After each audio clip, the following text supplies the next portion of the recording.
लोकसभा के स्पीकर आदरणीय श्री ओम बिरला जी, राज्यसभा के उपसभापति श्री हरिवंश जी, माननीय सांसदगण, सभी वरिष्ठ जनप्रतिनिधि, विशिष्ट अतिथि, अन्य सभी महानुभाव और मेरे प्यारे देशवासियों, हर देश की विकास यात्रा में कुछ पल ऐसे आते हैं जो हमेशा के लिए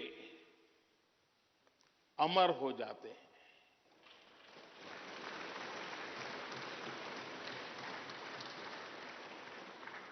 कुछ तारीखें समय के ललाट पर इतिहास का अमिट हस्ताक्षर बन जाती है। आज 28 मई 2023 का ये दिन ऐसा ही शुभ अवसर है।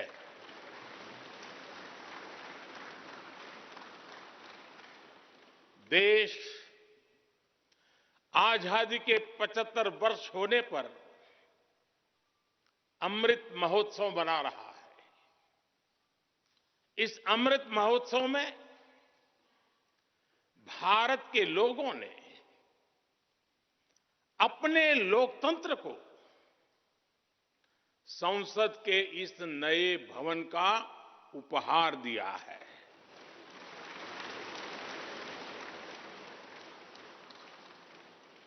आज सुबह ही संसद भवन परिसर में सर्वपंथ प्रार्थना हुई है। मैं सभी देशवासियों को भारतीय लोकतंत्र के इस स्वर्णिम क्षण की बहुत बहुत बधाई देता हूं।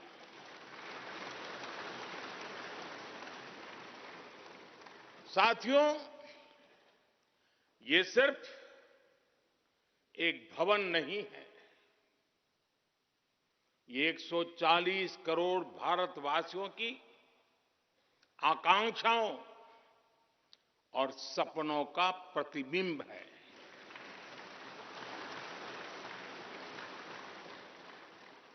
ये विश्व को भारत के दृढ़ संकल्प का संदेश देता हमारे लोकतंत्र का मंदिर है।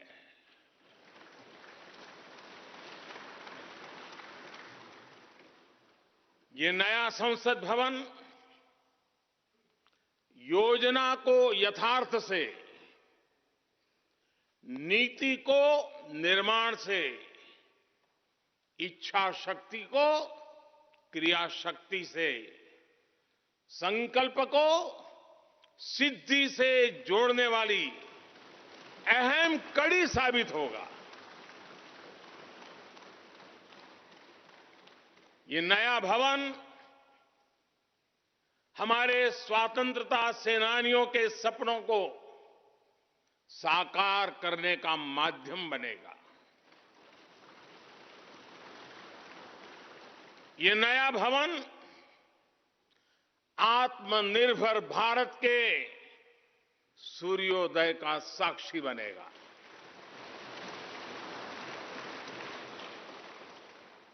ये नया भवन विकसित भारत के संकल्पों की सिद्धि होते हुए देखेगा।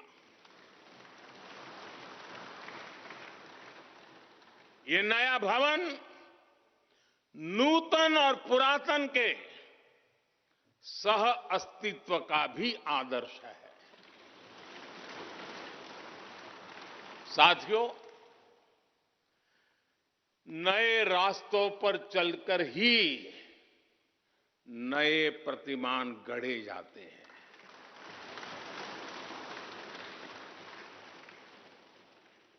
आज नया भारत नए लक्ष्य तय कर रहा है, नए रास्ते गढ़ रहा है। नया जोश है, नया उमंग है, नया सफर है, नई सोच है। दिशा नई है, दृष्टि नई है, संकल्प नया है, विश्वास नया है।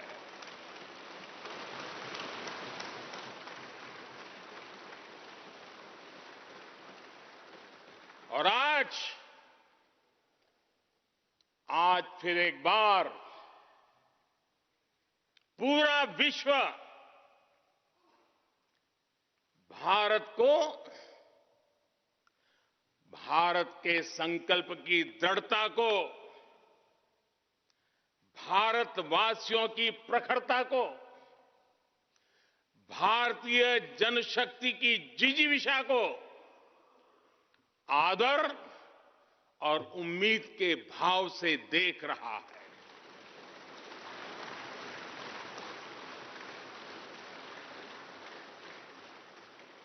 जब भारत आगे बढ़ता है तो विश्व आगे बढ़ता है।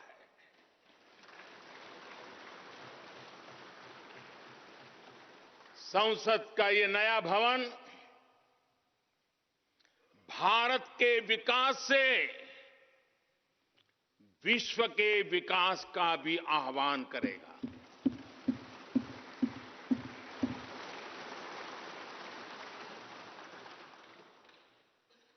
साथियों, आज इस ऐतिहासिक अवसर पर कुछ देर पहले संसद की इस नई इमारत में पवित्र सेंगोल की भी स्थापना हुई है।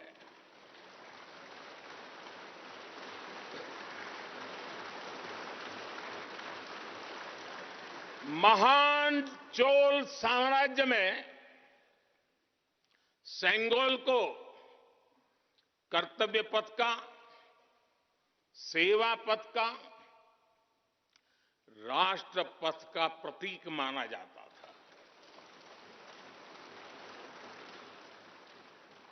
राजा जी और आदीनम के संतों के मार्गदर्शन में यही सेंगोल सत्ता के हस्तांतरण का प्रतीक बना था।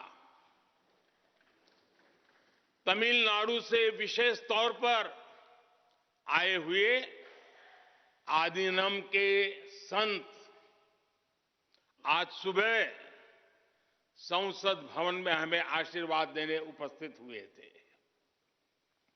मैं उन्हें पुनः श्रद्धापूर्वक नमन करता हूं। उनके ही मार्गदर्शन में लोकसभा में ये पवित्र सेंगोल स्थापित हुआ है। पिछले दिनों मीडिया में इसके इतिहास से जुड़ी बहुत सारी जानकारी उजागर हुई है। मैं इसके विस्तार में नहीं जाना चाहता हूं, लेकिन मैं मानता हूं ये हमारा सौभाग्य है कि इस पवित्र सेंगोल को हम उसकी गरिमा लौटा सके हैं, उसकी मान मर्यादा लौटा सके। जब भी इस संसद भवन में कार्रवाई शुरू होगी, ये सेंगोल हम सभी को प्रेरणा देता रहेगा। साथियों, भारत एक लोकतांत्रिक राष्ट्र ही नहीं बल्कि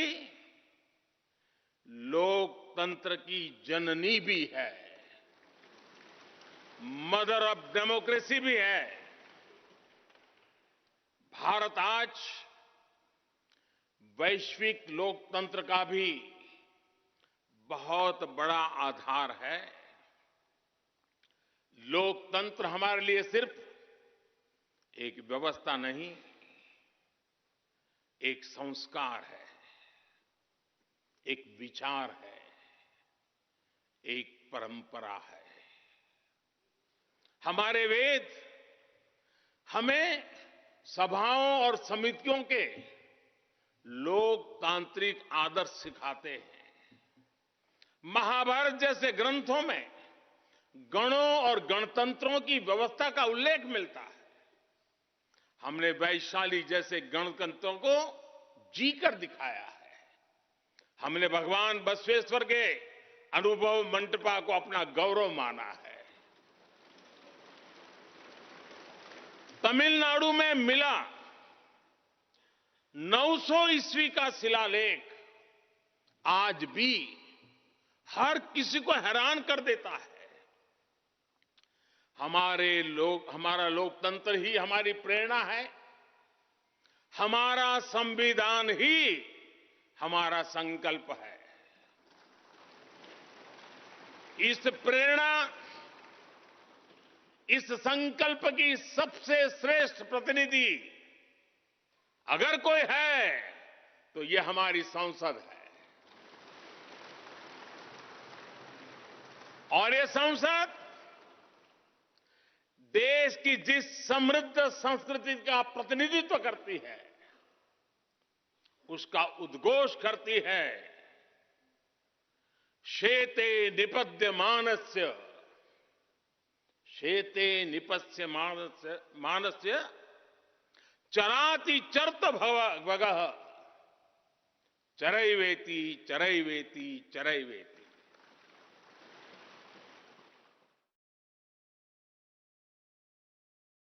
कहने का तात्पर्य, जो रुक जाता है उसका भाग्य भी रुक जाता है, लेकिन जो चलता रहता है उसी का भाग्य आगे बढ़ता है, बुलंदियों को छूता है। और इसलिए चलते रहो, चलते रहो।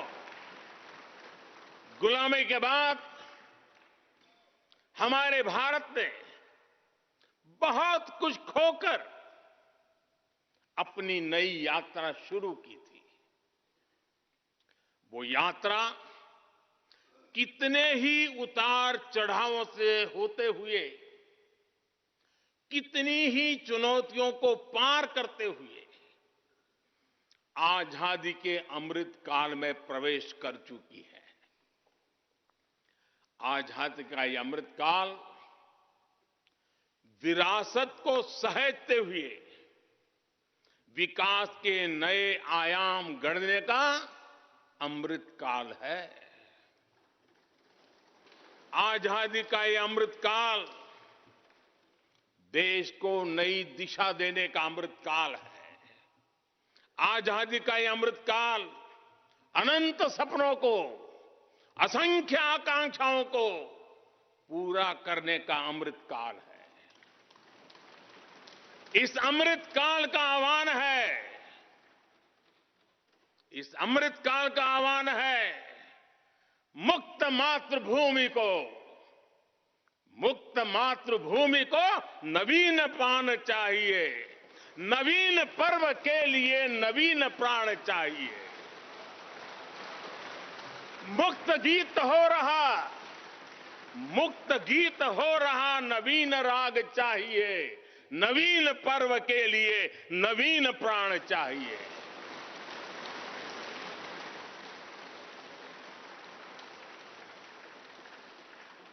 और इसलिए भारत के भविष्य को उज्जवल बनाने वाली इस कार्यस्थली को भी उतना ही नवीन होना चाहिए, आधुनिक होना चाहिए।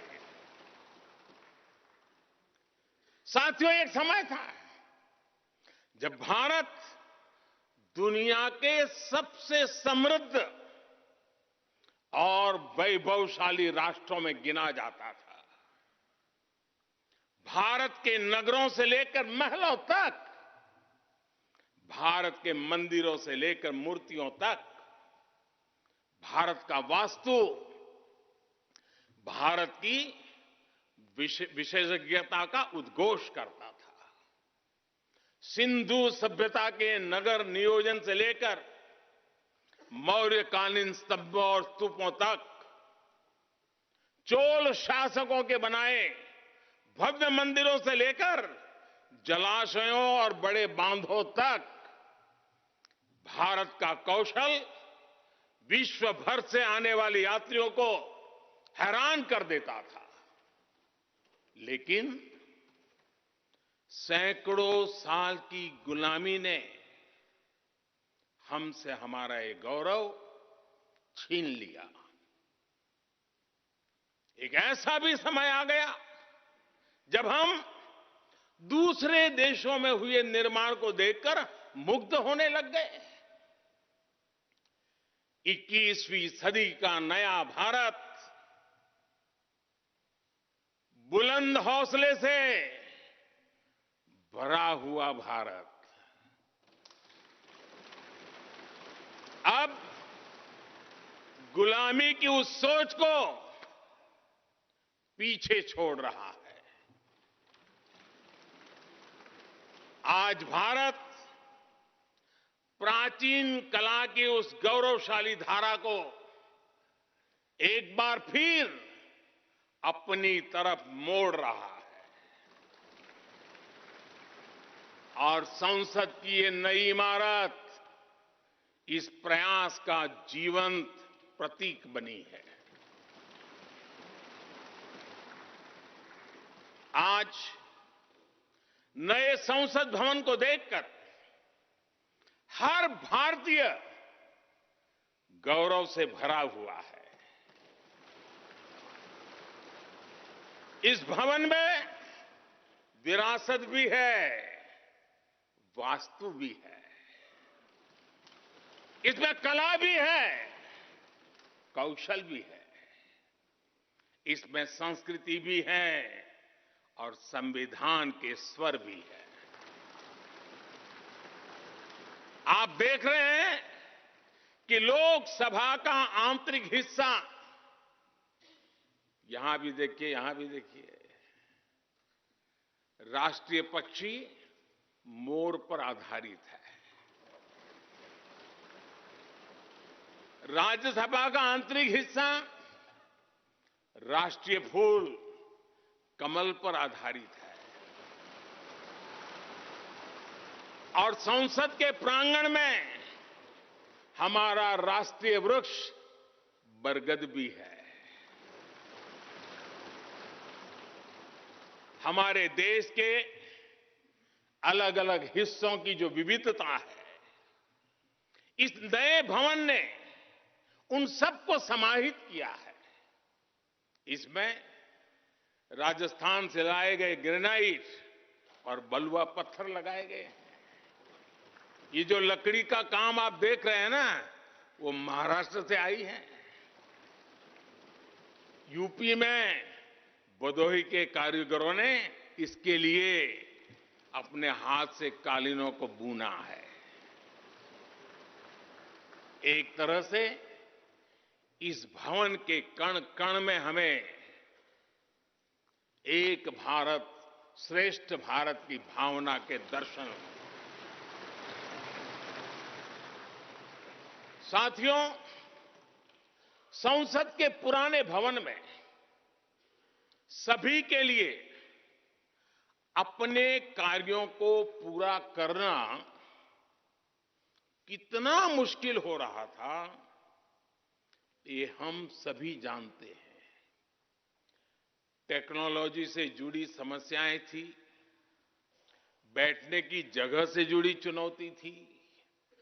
इसलिए ही बीते 1.5-2 दशकों से ये चर्चा लगातार हो रही थी कि देश को एक नए संसद भवन की आवश्यकता है। और हमें ये भी देखना होगा कि आने वाले समय में सीटों की संख्या बढ़ेगी, सांसदों की संख्या बढ़ेगी, वो लोग कहां बैठते हैं? और इसलिए ये समय की मांग थी कि संसद की नई इमारत का निर्माण किया जाए। और मुझे खुशी है कि भव्य इमारत आधुनिक सुविधाओं से पूरी तरह लैस है। आप देख रहे हैं कि इस समय भी इस हॉल में सूरज का प्रकाश सीधे आ रहा है। बिजली कम से कम खर्च हो, हर तरफ लेटेस्ट टेक्नोलॉजी वाले गैजेट्स हों, इन सभी का इसमें पूरा ध्यान रखा गया है। साथियों, आज सुबह ही मैं इस संसद भवन को बनाने वाले श्रमिकों के एक समूह से मिला हूं। इस संसद भवन ने करीब 60,000 श्रमिकों को रोजगार देने का भी काम किया है। उन्होंने इस नई इमारत के लिए अपना पसीना बहाया है। मुझे खुशी है कि इनके श्रम को समर्पित एक डिजिटल गैलरी भी संसद में बनाई गई है और विश्व में शायद ये पहली बार हुआ होगा। संसद के निर्माण में अब उनका योगदान भी अमर हो गया है।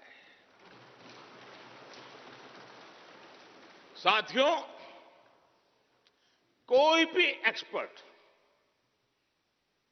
अगर पिछले 9 वर्षों का आकलन करे तो पाएगा कि ये 9 साल भारत में नव निर्माण के रहे हैं, गरीब कल्याण के रहे हैं।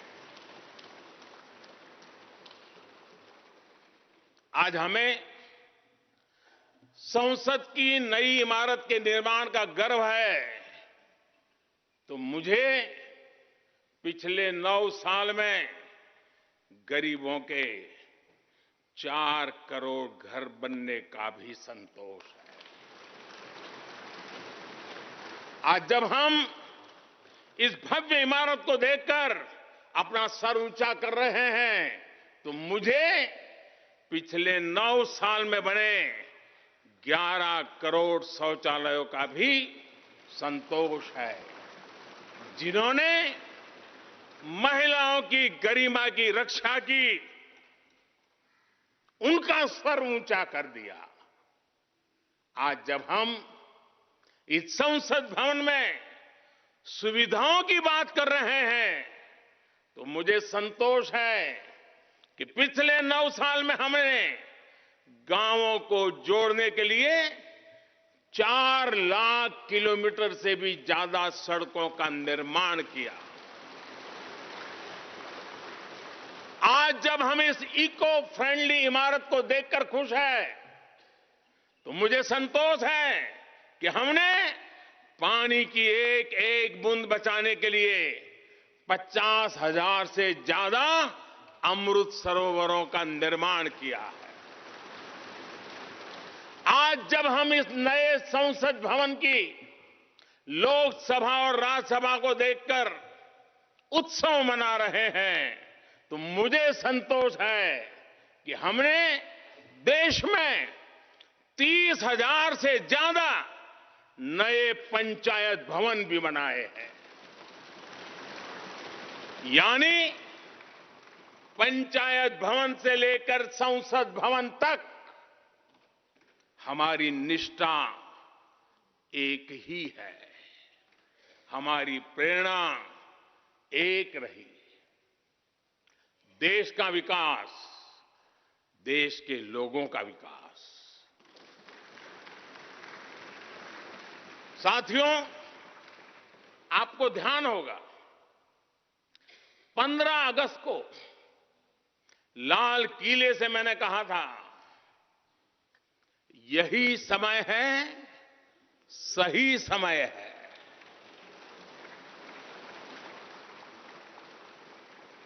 हर देश के इतिहास में ऐसा समय आता है जब देश की चेतना नए सिरे से जागृत होती है। भारत में आजादी के 25 साल पहले, 47 के पहले 25 साल याद कीजिए, आजादी के 25 साल पहले ऐसा ही समय आया था।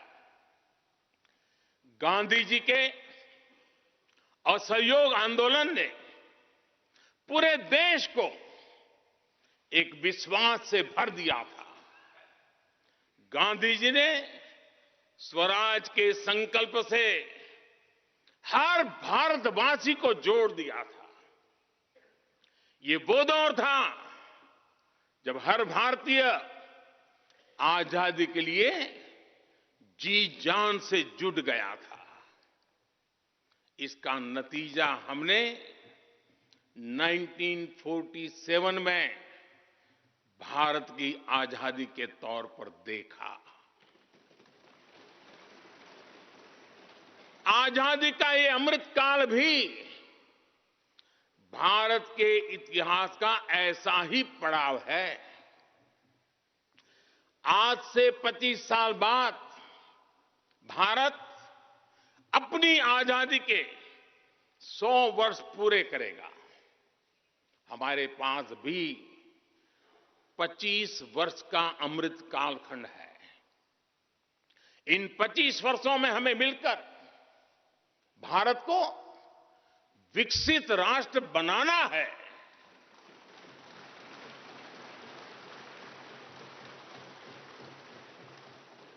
लक्ष्य बड़ा है, लक्ष्य कठिन भी है, लेकिन हर देशवासी को आज इसके लिए जी जान से जुटना ही है।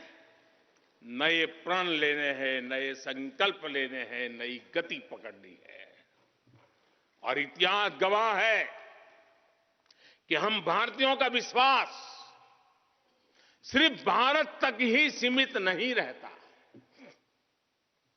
हमारी आजादी की लड़ाई ने दुनिया के बहुत सारे देशों में उस समय एक नई चेतना जागृत कर दी थी। हमारी आजादी की लड़ाई से भारत तो आजाद हुआ ही, साथ ही कई देश आजादी की राह पर चल पड़े। भारत के विश्वास ने दूसरे देशों के विश्वास को सहारा दिया था। और इसलिए भारत जैसा विविधता से भरा देश, इतनी बड़ी आबादी वाला देश, इतनी सारी चुनौतियों से लड़ने वाला देश जब एक विश्वास के साथ आगे बढ़ता है तो इससे दुनिया के अनेक देशों को प्रेरणा भी मिलती है।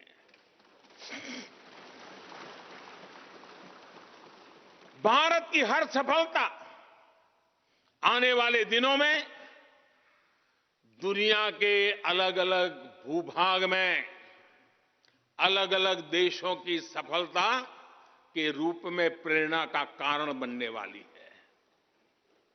आज यदि भारत तेजी से गरीबी दूर करता है तो ये कई देशों को गरीबी से बाहर आने की प्रेरणा भी देता है।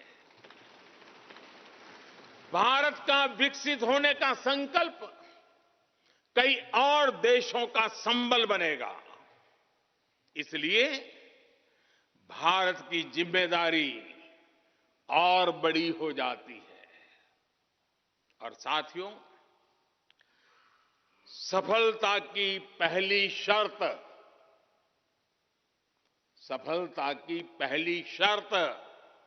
सफल होने का विश्वास ही होती है। ये नया संसद भवन इस विश्वास को नई बुलंदी देने वाला है। ये विकसित भारत के निर्माण में हम सभी के लिए नई प्रेरणा बनेगा। ये संसद भवन हर भारतीय के कर्तव्य भाव को जागृत करेगा। मुझे विश्वास है इस संसद में जो जनप्रतिनिधि बैठेंगे वे नई प्रेरणा के साथ लोकतंत्र को नई दिशा देने का प्रयास करेंगे।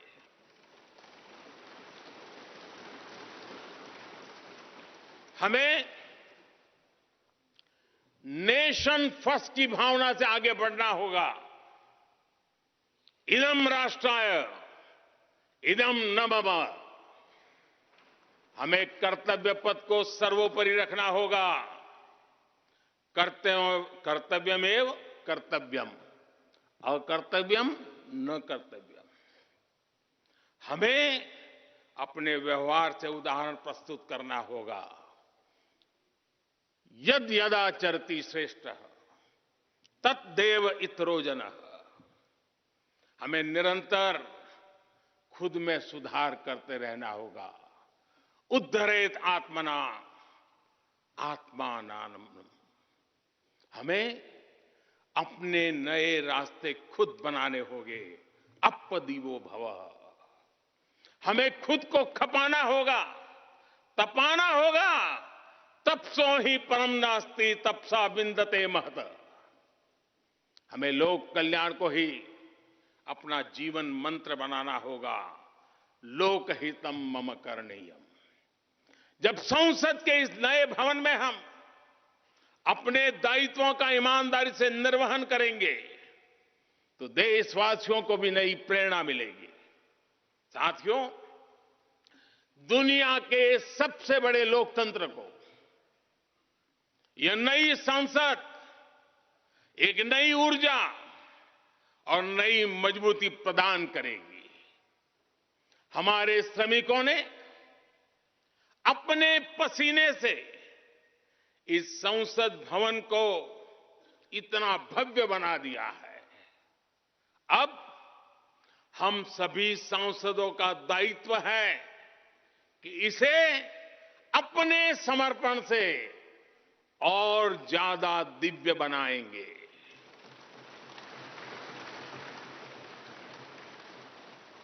एक राष्ट्र के रूप में हम सभी 140 करोड़ भारतीयों का संकल्प ही इस नई संसद की प्राण प्रतिष्ठा है।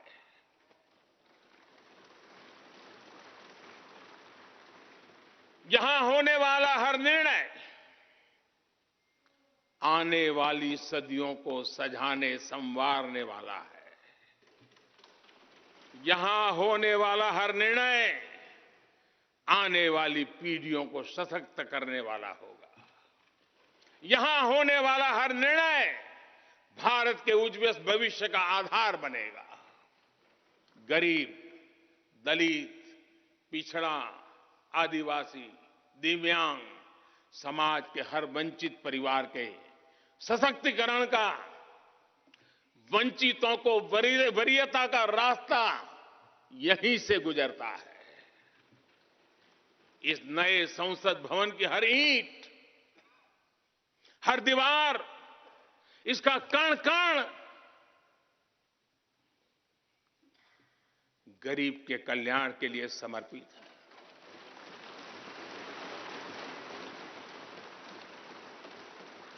अगले 25 वर्षों में संसद के इस नए भवन में बनने वाले नए कानून भारत को विकसित भारत बनाएंगे। इस संसद में बनने वाले कानून भारत को गरीबी से बाहर निकालने में मदद करेंगे। इस संसद में बनने वाले कानून देश के युवाओं के लिए, महिलाओं के लिए नए अवसरों का निर्माण करेंगे। मुझे विश्वास है संसद का यह नया भवन नए भारत के सृजन का आधार बनेगा। एक समृद्ध, सशक्त और विकसित भारत नीति, न्याय, सत्य, मर्यादा और कर्तव्य पथ पर और सशक्त होकर चलने वाला भारत। मैं समस्त भारतवासियों को नए संसद भवन की फिर से बहुत बहुत बधाई देता हूं। धन्यवाद।